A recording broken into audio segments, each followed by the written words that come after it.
এটা একদম খাঁটি সর্ষের তেল আমাদের ভাঙানো।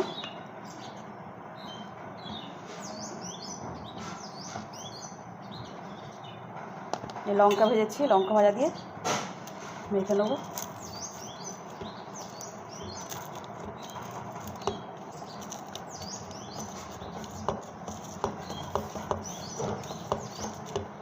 ঝাল ঝাল করে মাখবো।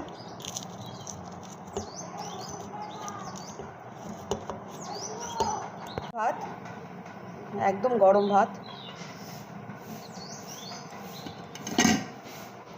আর এখানে আছে কড়াইতে আছে বিউলির ডাল, গরমে একদম অমৃতের মতো খাবার।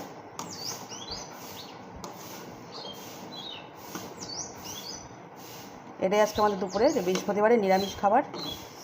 কে কে পছন্দ করো আমাকে জানিও। আলু সেদ্ধটা মেখে নিয়েছি একদম লাল করে।